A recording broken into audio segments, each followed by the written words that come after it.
70 के दशक के शुरुआती दिनों में गुरुजी हिमाचल प्रदेश के पर्वतों में यात्राएं किया करते थे।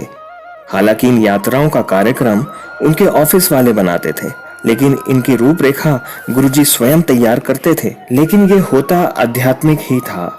पहाड़ियों का सर्वेक्षण तथा वहां की मिट्टी के सैंपल इकट्ठे करना और इन सब की रिपोर्ट तैयार करने के इस ऑफिशियल कार्य के तुरंत बाद गुरुजी वहां एकत्र हुए लोगों की परेशानियां और समस्याएं दोनों को दूर कर देते थे।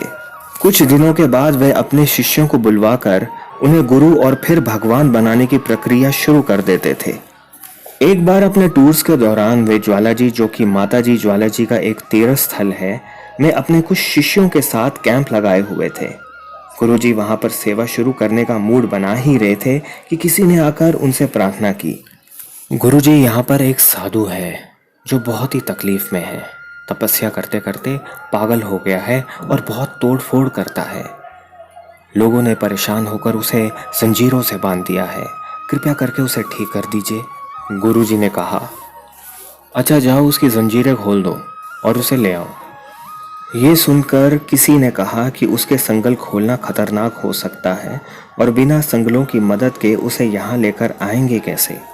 गुरुजी ने कहा, उसके संगल खोल दो और कहो कि मैंने बुलाया है।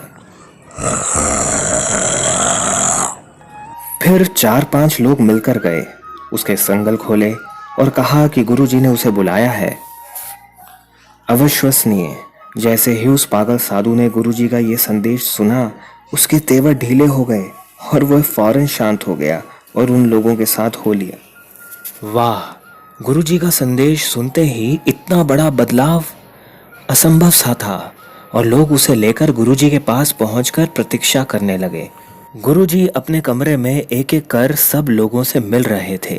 जब आखिर में उसकी बारी आई तो गुरुजी ने एक सेवादार से दरवाजा बंद करने के लिए कहा और फिर गुरुजी और वे साधु उस बंद कमरे में कुछ देर तक रहे।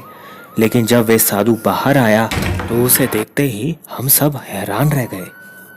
सीताराम जी ने कहा, राजे, जो आदमी अंदर गया था और ये जो बाहर आया है, दोनों एक जैसे नहीं, बिल्कुल ही अलग लग रहे हैं।